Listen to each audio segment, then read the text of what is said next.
नमस्कार। Rural voice के खास कार्यक्रम रूरल वॉइस एक्सप्लेनर में आपका स्वागत है। मैं हूं हरवीर सिंह। आज हम बात करेंगे कि सरकार की नीतियां उपभोक्ताओं के पक्ष में क्यों हैं और किसान को उसका नुकसान क्यों उठाना पड़ता है। सबसे ताज़ा जो उदाहरण है उसमें गेहूं का है। रबी सीजन 2024-25 में गेहूं का 117.5 मिलियन टन यानी 11.75 करोड़ टन का उत्पादन हुआ है, जो देश में अभी तक का गेहूं का रिकॉर्ड उत्पादन है। ठीक है। इसके साथ ही 4 साल बाद चौथे साल में सरकार की जो गेहूं की खरीद है वो 300 लाख टन को टच कर रही है।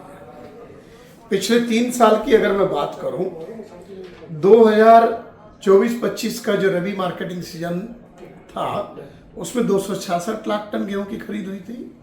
2023-24 के रबी मार्केटिंग सीजन में 261 लाख टन की खरीद हुई थी और 2022-23 के मार्केटिंग सीजन में 187 लाख टन गेहूं की सरकारी खरीद हुई थी।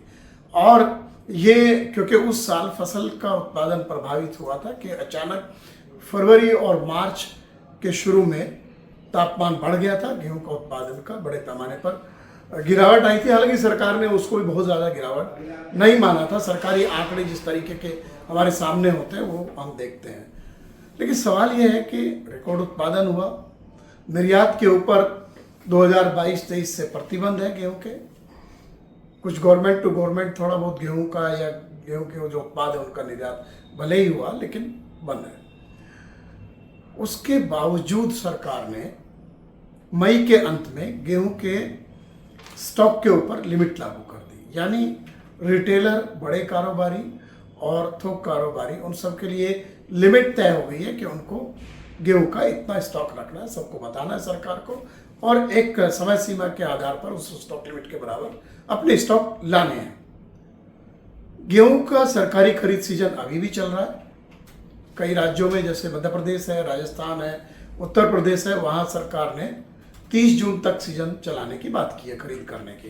यूजुअली मई के बीच में ख़त्म हो जाता है, जैसे पंजाब हरियाणा में 15 मई को ख़त्म हो गया। इस बार खरीद अच्छी रही और देखिए करीब करीब जो है 120 लाख टन इस 300 लाख टन में से वो पंजाब ने दिया है।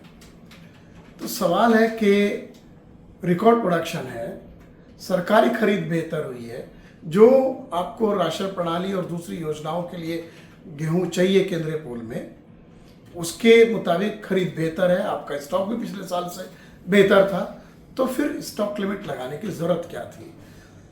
अब जब इस साल बेहतर उत्पादन के बावजूद किसानों को गेहूं के अच्छे दाम मिलने की संभावना थी, मार्केट फोर्सेस से उसको अच्छे दाम मिल रहे थे, तो ऐसे में स्टॉक लिमिट लगाने का मतलब है कि सरकार किसानों के खिलाफ काम करना चाहती है।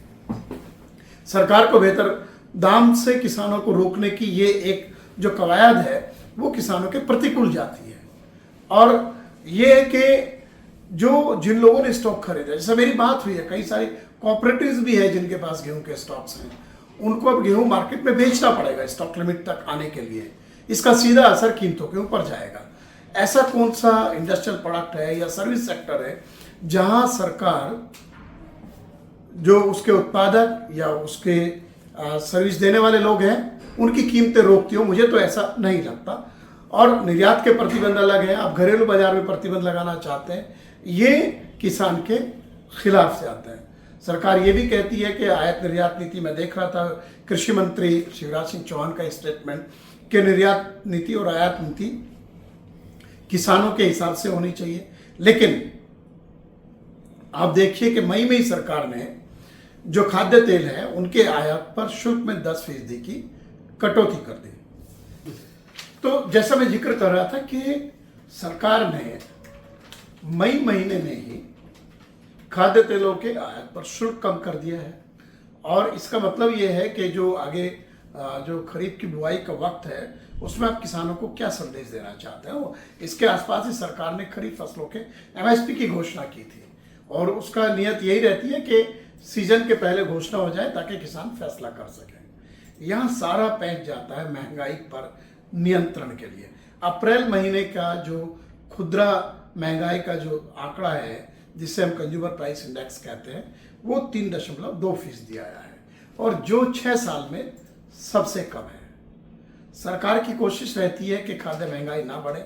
रिजर्व बैंक का भी महंगाई को नियंत्रित करने का जो पैमाना है, उसने जो रखा है 4% और 2% ऊपर नीचे, अब वो उसके जो लिमिट है उससे काफ़ी नीचे है। और इसी का नतीजा ये हुआ कि अपनी ताज़ा जो मौद्रिक नीति की घोषणा के वक्त रिजर्व बैंक ने ब्याज दरों में 0.5% की कटौती कर दी। यानी वो माना जाता है कि ग्रोथ को पुश करने के लिए सस्ता कर्ज लोगों को मिले, उसके लिए ये कदम उठाया गया। और उसके लिए एक बड़ी कंडीशन है महंगाई दर का कम होना। आप पूरा ये इसको पूरे नैरेटिव को आप जोड़ सकते हैं, पूरा जो सीक्वेंस है कि सरकार चाहती है कि कृषि उत्पादों के दाम बाजार में ज़्यादा ना बढ़ें। इसके लिए ज़रूरत हो तो आयात शुल्क में कटौती हो सकती है। इसके लिए घरेलू बाजार को भी प्रभावित करने के लिए स्टॉक लिमिट लागू की जा सकती है रिकॉर्ड उत्पादन के बावजूद। इसके लिए निर्यात पर प्रतिबंध लगाया जा सकता है। हम जानते हैं कि खाद्य तेलों में और दालों में हमारी आयात के ऊपर बड़ी निर्भरता है और रिकॉर्ड इंपोर्ट हुआ। 38 बिलियन डॉलर का खाद्य उत्पादों का आयात हमने 2024-25 में किया है और हालांकि निर्यात भी हम 51 अरब डॉलर से ज़्यादा हमने किया है। सवाल है कि इस तरह का आयात, जो रिकॉर्ड खाद्य तेलों का आयात हमने किया, दालों का हमने किया, और जो बड़ी तिलहन फसल है सोयाबीन, उसके किसानों को एमएसपी उपलब्ध नहीं हो पाई। तो जब हम घरेलू किसानों को बेहतर दाम नहीं देंगे, मूंग को लेकर के मध्य प्रदेश में ज़बरदस्त किसानों के बीच रोष है, आंदोलन भी चलता है कि मूंग की एमएसपी के ऊपर खरीद नहीं हो रही है। और इंटरेस्टिंग फैक्टर बताऊं कि जो प्राइस सपोर्ट स्कीम है वो खाद्य मंत्रालय का जो उपभोक्ता मामले विभाग है उसके जरिए चलती है और यही मंत्रालय कीमतों को नियंत्रित भी करता है, यही मंत्रालय स्टॉक लिमिट भी लगाता है। तो सवाल है कि ये जो कॉन्ट्राडिक्शन है पॉलिसी डिसीजन में, वो एक ही मंत्रालय के पास क्यों है, बाकी मंत्रालयों का दखल उसमें क्यों नहीं है? क्यों किसानों को सरकार के कंज्यूमर के जो पक्ष की जो नीतियां हैं उनका खामियाजा भुगतना पड़ता है? एक तरफ हम कहते हैं कि मार्केट फोर्सेस का फायदा किसानों को मिलना चाहिए, 3 कृषि कानून इसी के लिए लाए गए थे। दूसरी तरफ किसानों को एमएसपी मिलना भी मुश्किल है उन फसलों में जिनमें हम आयात पर निर्भर हैं, यानी जो मार्केट फोर्सेज या खास तौर से एक्सपोर्ट इंपोर्ट की, उनके लिए स्थिति बेहतर है।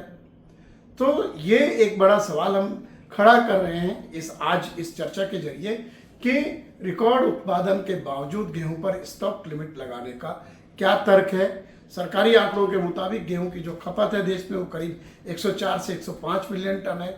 हमारा उत्पादन 117.5 मिलियन टन है।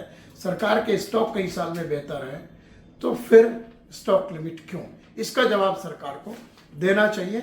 और हमारे जो मुखर लोग हैं, जो नीतियों पर बात करते हैं, किसानों के लिए जो बात करते हैं, उनके बीच भी इसके ऊपर चर्चा होनी चाहिए। रूरल वॉइस एक्सप्लेनर के आज के इस एपिसोड में इतना ही। हम फिर एक महत्वपूर्ण मुद्दे पर आपके पास आएंगे चर्चा करने के लिए। तब तक के लिए नमस्कार। आप हमारे YouTube चैनल रूरल वॉइस इनको जरूर सब्सक्राइब करें और हमारे वेबसाइट हिंदी में ruralvoice.in, अंग्रेजी में eng.ruralvoice.in को सब्सक्राइब करें। वहाँ पर आपको कृषि और ग्रामीण अर्थव्यवस्था से जुड़ी खबरें, फैसले, टेक्नोलॉजी, नीतिगत विश्लेषण, एक्सपर्ट्स के आर्टिकल सब आपको मिलेंगे। आप हमारे social media handles Facebook, Twitter, LinkedIn, YouTube को सब्सक्राइब करें, जिनका जो रूरल वॉइस इन पर है। नमस्कार।